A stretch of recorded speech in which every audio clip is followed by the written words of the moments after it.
Buenas noches, hermanos, ¿cómo les va? Vamos a meditar en este día sobre el capítulo 10 de Zacarías.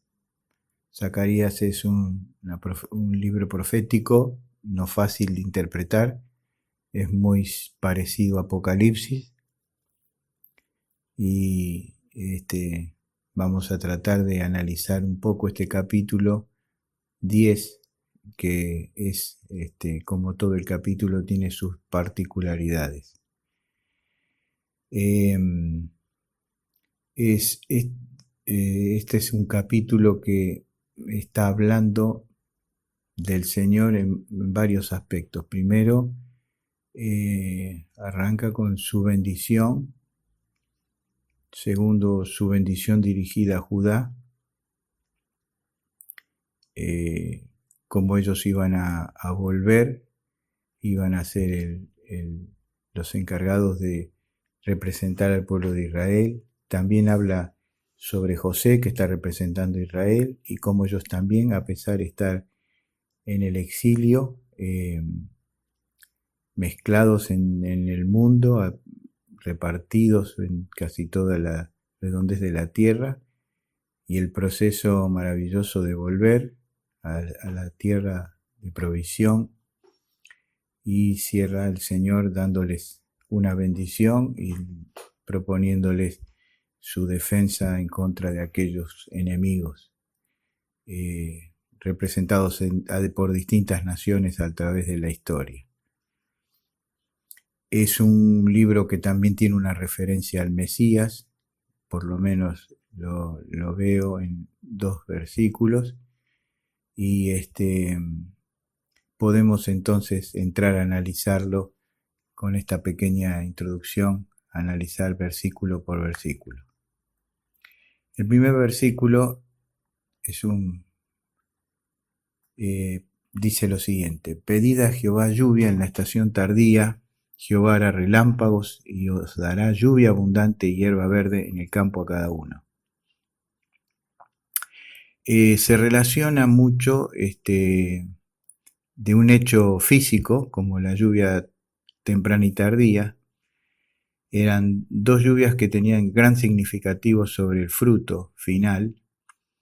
La primera, cuando se habla de lluvia temprana, es la que ocurría entre octubre y noviembre, principio de la época fría en Israel, donde había mayor cantidad de lluvias, aunque no pensemos en Israel como un país sometido a grandes aguaceros. Las lluvias son contadas, tienen que ser muy bien administradas porque son escasas. Pero en octubre, noviembre, coincidiendo con la siembra, especialmente de lo que tiene que ver con los granos, se siembra pensando en esta lluvia temprana, que es la que hace despegar, despierta la semilla puesta en la tierra.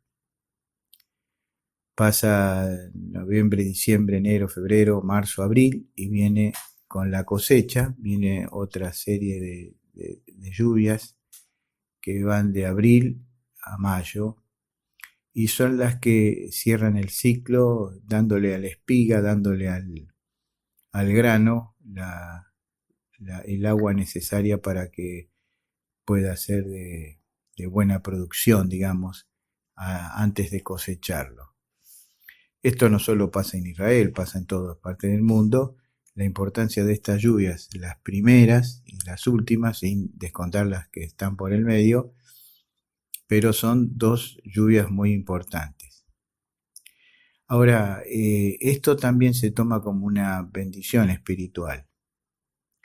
Por ejemplo, en el aspecto de bendición del Señor sobre si el pueblo era obediente, dice en Deuteronomio 11, 13 al 15: si obedeciereis cuidadosamente a mis mandamientos que yo os prescribo hoy, amando a Jehová vuestro Dios y sirviéndole con todo vuestro corazón y con toda vuestra alma, yo daré la lluvia de vuestra tierra a su tiempo, la temprana y la tardía, y recogerás tu grano, tu vino y tu aceite, Daré también hierba en tu campo para tus ganados y comerás y te saciarás.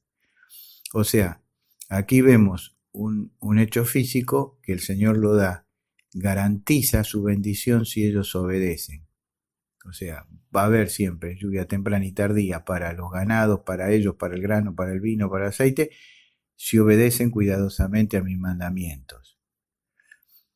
En Joel capítulo 2, versículo 23 al 24, dice: vosotros también, hijos de Sión, alegraos y gozaos en Jehová vuestro Dios, porque os ha dado la primera lluvia a su tiempo, y hará descender sobre vosotros lluvia temprana y tardía como al principio.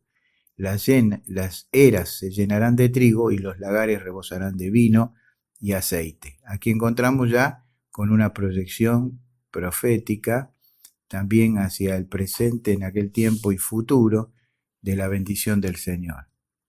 Y toma también en el Nuevo Testamento, Santiago, toma una aplicación para la vida del cristiano. Entonces dice en Santiago 5, 7 y 8, por tanto, hermanos, tened paciencia hasta la venida del Señor. Mirad cómo el labrador espera el precioso fruto de la tierra, aguardando con paciencia hasta que reciba la lluvia temprana y la tardía.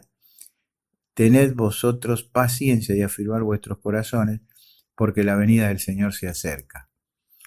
Una porción sumamente indicada para nuestro tiempo, para lo que estamos viviendo, pero a la vez presenta la bendición del Señor a través de la lluvia. La lluvia en la Biblia mayoritariamente fue un símbolo de bendición y de consideración del Señor hacia nosotros. También significó en forma opuesta la destrucción, como en el diluvio, que la abundancia del agua y de las lluvias produjeron el juicio del Señor. Por eso, como primera lección en esta mañana, es esta: el Señor está mostrando para nosotros su cuidado a través de estos dos ejemplos: la lluvia temprana, la que produce en nosotros la fe, y la tardía, la que cierra el camino, el tránsito por este mundo, y nos tenemos que presentar delante del Señor. O sea, uno habla del inicio y otro habla de un proceso que culmina en un ambiente de santidad.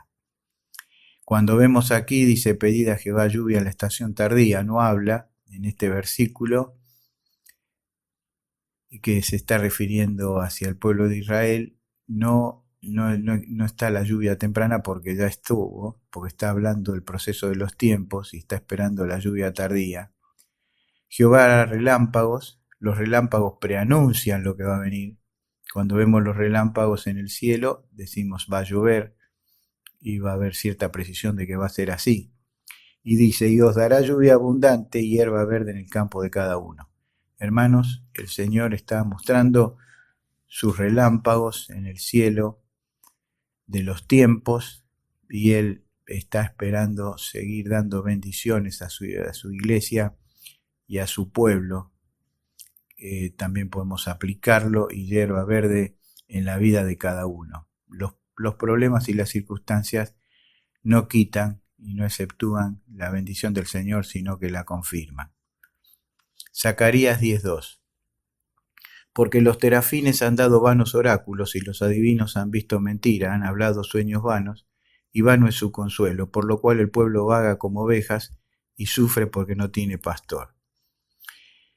En el proceso de Israel, el Señor les está diciendo lo negativo, lo superfluo, lo banal que había sido que ellos atendieran a cosas que tenían prohibido. Los terafines eran unas imágenes para el culto pagano, casero, digamos, hogareño. Lo tenían puesto sobre repisas, sobre muebles. Dice: han dado vanos oráculos. Los oráculos eran los mensajes que tenían los dioses para aquellos que estaban teniendo su confianza en esos dioses. Por eso los oráculos eran los mensajes directos que tenían para obedecer los fieles. Los adivinos han visto mentira, no han dicho cosas verdaderas. Muchas veces en la historia, en la Biblia, los adivinos se han equivocado, como con José, como con Daniel. Han hablado sueños vanos también. El Señor no nos invita a que vivamos de sueños, porque tenemos su palabra revelada. El Señor nos muestra su voluntad por otra cosa, por algo más maravilloso que es su palabra, y la ayuda para entenderla por medio de su espíritu, por lo cual estamos equipados para entender la realidad de las cosas sin necesidad de estos sueños tampoco. Y vano es su consuelo, por lo cual el pueblo vaga como ovejas y sufre porque no tiene pastor. A Israel le pasó dos cosas. Primero, el pecado del pueblo, y segundo, la terrible decadencia de sus jefes y sus líderes. Siempre es una conjunción letal. Cuando el pueblo se aleja del Señor y sus líderes también, es muy difícil mantener el testimonio de Dios en aquellos que creen que tenemos la responsabilidad de hacerlo. ¿Cuál fue el problema? Dice Zacarías 10:3: contra los pastores se ha encendido mi enojo y castigaré a los jefes, pero Jehová de los ejércitos visitará su rebaño, la casa de Judá, y pondrá como su caballo de honor en la guerra. Aquí ya se está hablándole a Judá, y está hablándole primero a los que tenían encargados de ser testimonio, los que tenían que conducir, los que tenían que llevar adelante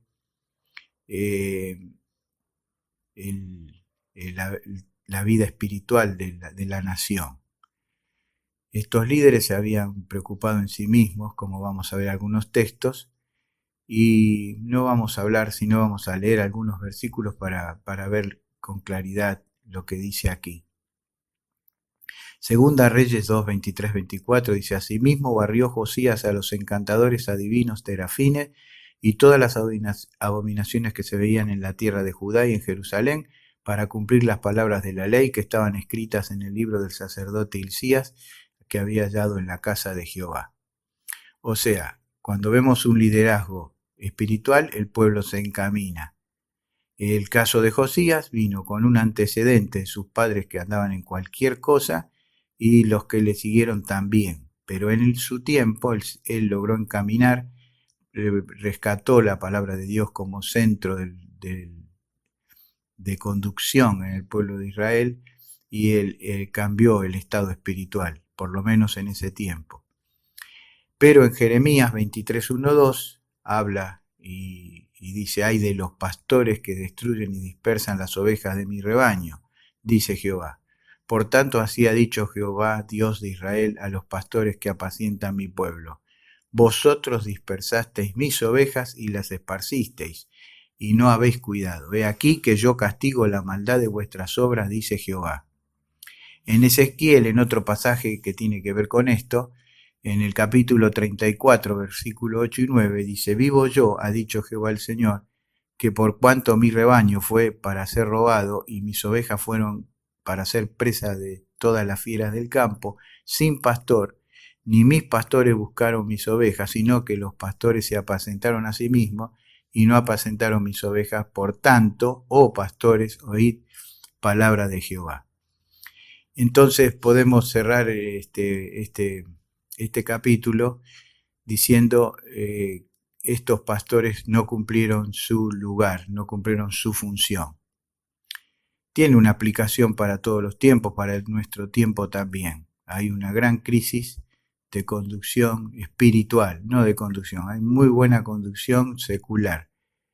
Grandes organizaciones evangélicas muy conducidas muy orgánicamente, pero el pueblo cada vez más alejado del Señor. Se cambió la palabra por los shows, se cambió la palabra por los grandes espectáculos, se cambiaron las iglesias donde todos trabajan y funcionan por iglesias unipersonales, donde todo lo maneja una o dos personas, y donde está el dinero por sobre la vivencia espiritual. Ese es lo que nos toca vivir hoy. Podemos hacer una aplicación de esto, aunque se está refiriendo a los líderes del pueblo de Israel y del pueblo de Judá. Sin embargo, podemos sacar una aplicación en nuestro tiempo. Pero dice en la última parte del versículo 3, pero Jehová de los ejércitos visitará su rebaño. No importa que el liderazgo falle, no importa que aquellos que tienen que cumplir su función no la cumplan, la casa de Judá los pondrá como caballo de honor en la guerra. O sea, el Señor, a pesar de las miserias, de desobediencia de Judá y de la falencia de su liderazgo, el Señor pondrá al pueblo como caballo de honor en la guerra. Esto es una expresión hermosa, porque el caballo de honor en la guerra, había dos caballos de los mejores que se usaban. Primero para el general que comandaba las tropas, y segundo el soldado que llevaba el estandarte, la bandera. Y aquí parece hacer mención a este. Quiere decir que a pesar de todo, el Señor tiene un propósito con Judá, y que sea el caballo de honor en la guerra, el que lleve la bandera en medio de la guerra. Hermanos, el Señor nos invita, nos ha dado el mejor caballo para que podamos testificar y honrarle en medio de la guerra.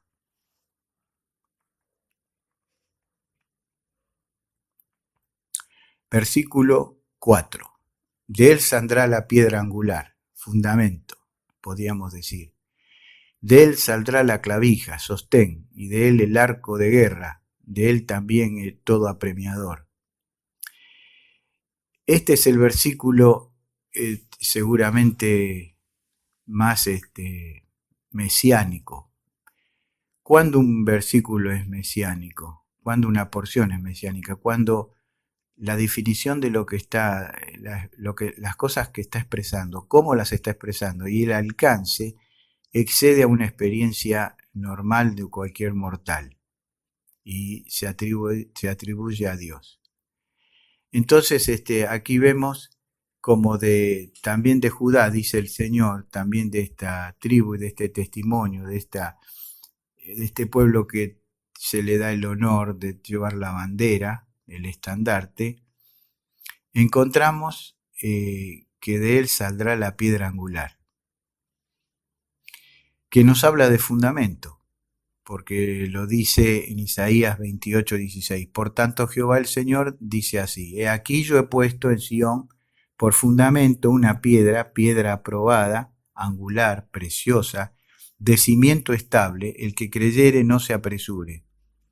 En el Salmo 118:22 dice: La piedra que desecharon los edificadores ha venido a ser cabeza del ángulo. Primera Pedro 2:6 dice: Por lo cual también contiene la escritura: He aquí pongo en Sión la principal piedra del ángulo, escogida y preciosa, y el que creyere en él no será avergonzado. O sea, siempre hablamos que el Señor fue la piedra fundamental, lo fue, lo es y lo será. Es la que le da el fundamento, fundamentalmente a la iglesia del Señor. Pero está hablándole al pueblo y le está diciendo que él también es la clavija. La palabra acá usada para clavija es una palabra muy poco usada, seguramente, no sé si no es la única, y hace referencia al palo central donde se centraba la carpa. No se olviden que el pueblo de Israel fue y tuvo característica de nómade, de pueblo que por cuestión de los rebaños y de las pasturas se veía obligado a deambular buscando las pasturas más propicias para su ganado. Entonces se hacía una carpa que tenía un centro, que era un palo, una clavija que se clavaba en la tierra, y a partir de ahí se extendían lo que serían las lonas, que en ese tiempo eran pieles, cosidas entre sí, y se extendían y se estacaban también, y quedaba como una carpa en forma de cono, Así que ese palo era la clavija, por lo cual podemos deducir que la idea acá en Zacarías era el sostén, el Señor era el fundamento como piedra angular, él era la clavija, el sostén, y de él el arco de la guerra. En Apocalipsis leemos y dice el capítulo 6, versículo 2, y miré aquí un caballo blanco, y el que lo montaba tenía un arco, y le fue dada una corona, y salió venciendo y para vencer. El Señor tiene un arco y vence, y es nuestra garantía de protección. Aquí nos habla el arco de la guerra, habla de justicia y de protección. Y la última expresión, y también todo apremiador. La palabra acá es muy difícil de traducir, por eso ustedes van a leer distintas, distintas traducciones, y van a encontrar que se traduce de distintas maneras, pero la idea general es el gobernador, es aquel que impone un tributo a las naciones que están tributarias, o sea que están subyugadas, es el gobernador, es el que impone el tributo, por lo cual si unimos todo el texto dice, vamos a encontrar que de él saldrá la piedra angular, creemos que haciendo mención del Señor, el sostén de la iglesia y de la obra de Dios, el arco de la flecha, el que protege, el que cuida, el que está decididamente afectado a combatir cualquier mal, y también es aquel que es el que merece el tributo de todos los que le circundan. En el caso de Judá, todas las otras naciones, y en el caso de la aplicación para el creyente, es la entrega de nosotros el tributo que merece el Señor por lo que es. Versículo 5. Y serán como valientes en la batalla, huellan al enemigo en el lodo de las calles y pelearán porque Jehová estará con ellos y los que cabalgan en caballos serán avergonzados. Versículo 6. Porque yo fortaleceré la casa de Judá y guardaré la casa de José.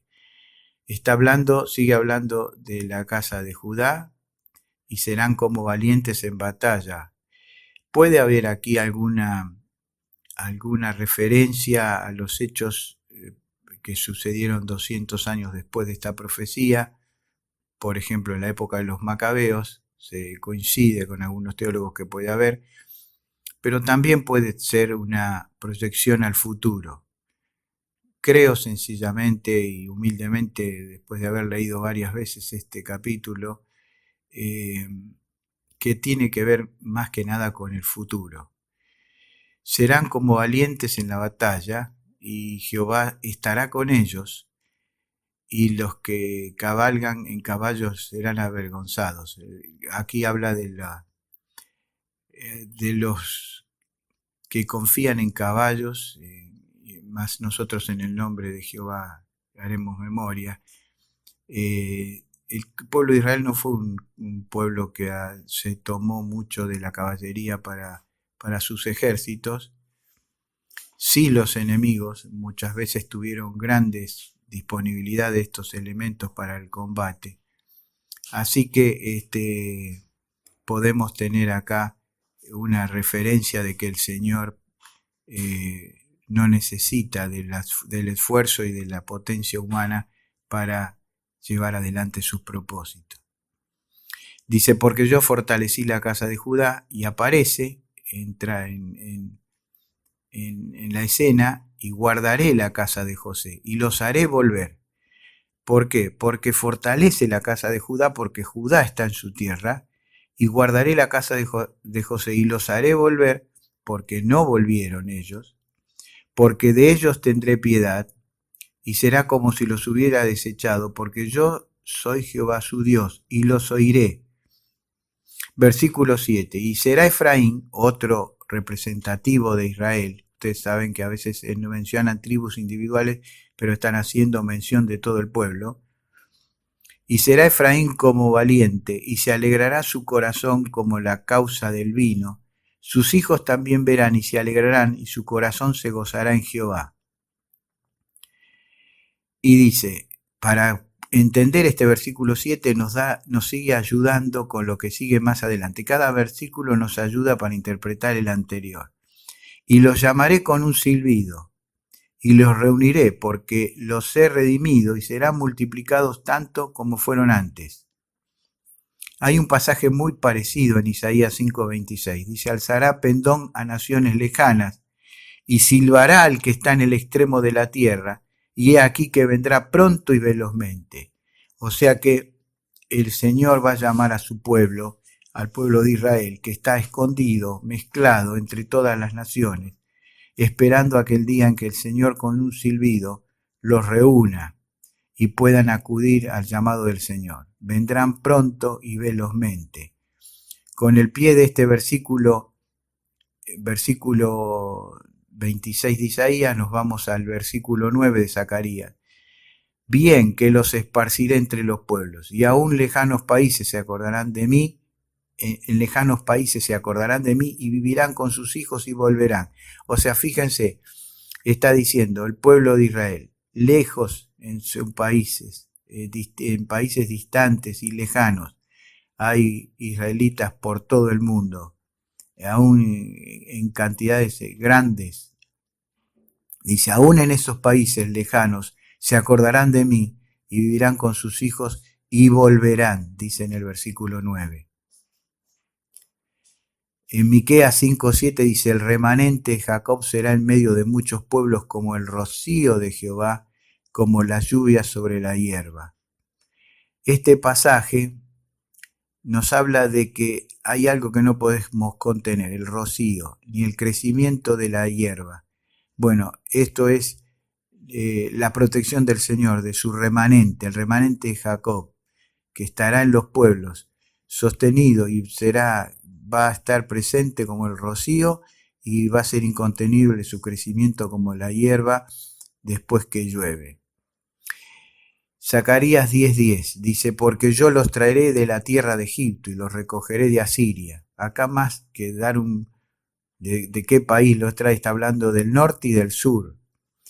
Y los traeré a la tierra de Galaad y del Líbano, y no les bastará. ¿Qué quiere decir? Que los traerá a la tierra de Galaad, está dando los límites este-oeste del pueblo de Israel, históricos. El Líbano en el oeste y la tierra de Galaad, de las montañas que están después del Jordán yendo hacia el desierto. Dice el capítulo 5, versículo 27 Isaías, no habrá entre ellos cansado, ni quien tropiece, ninguno se dormirá, ni le tomará sueño, a ninguno se le desatará el cinto de los lomos, ni se le romperá la correa de sus sandalias. ¿Por qué? Porque el Señor los estará llamando desde la tierra de Egipto, y los recogeré de Asiria del sur, y los traeré a la tierra que yo les di, y a la tierra que les prometí dar por siempre. Zacarías 10:11. Y la tribulación pasará por el mar, y herirá en el mar las ondas, y se secarán todas las profundidades del río, y la soberbia de Asiria será derribada, y se perderá el cetro de Egipto. Aquí encontramos otra porción que es muy difícil porque está expresado en una figura. Herirá el mar con la sonda, la tribulación pasará por el mar. Está diciendo que nada los va a contener. Se secarán todas las profundidades del río, se derribará y ellos vendrán. No va a haber ninguna limitación, ni geográfica, ni física, ni social, ni nada que pueda contener al llamado de su pueblo, que es uno de los grandes misterios que el Señor tiene reservado, a reunir todo su pueblo en Israel. Dice el Salmo 114:2, Judá vino a ser su santuario, e Israel su señorío. Dice en el versículo 3, el mar lo vio y huyó, y el Jordán se volvió atrás. No va a haber nada que pueda contener el regreso de su pueblo, a la tierra de Israel. Capítulo 12, versículo 12 de Zacarías. Y los fortaleceré en Jehová, y caminarán en su nombre, dice Jehová. Israel restituido va a ver la manifestación de un Señor que los va a fortalecer y caminarán en su nombre, dice Jehová. Por eso, cuando uno lee este capítulo, no puede dejar de pensar en este hecho de que es un pasaje profético, aunque pueda tener algunas cosas, esa descripción que hace de la piedra angular, y terminamos con un versículo que está en Miqueas capítulo 4, versículo 5. Aunque todos los pueblos anden cada uno en el nombre de su Dios, nosotros con todo andaremos en el nombre de Jehová nuestro Dios, eternamente y para siempre. Y en este texto podemos prendernos todos los creyentes porque es una visión ampliada de la experiencia de la relación de los hombres con el Señor. Pues lo puede decir con propiedad el pueblo de Israel. En este momento hay más ateos en el pueblo de Israel que creyentes, pero en su momento va a ser un pueblo conmovido por las cosas que van a suceder, por el advenimiento del Señor, y va a cambiar su manera de pensar y va a ser reconstituido. Miqueas 4:5 dice, aunque todos los pueblos anden cada uno en el nombre de su Dios, también lo podemos aplicar para nosotros. Claro que sí, nosotros decimos hoy, con todo andaremos en el nombre de Jehová nuestro Dios, eternamente y para siempre. Les mando un saludo, que el Señor les bendiga ricamente en este tiempo difícil, pero su mano poderosa nos sostendrá y nos preservará para su gloria.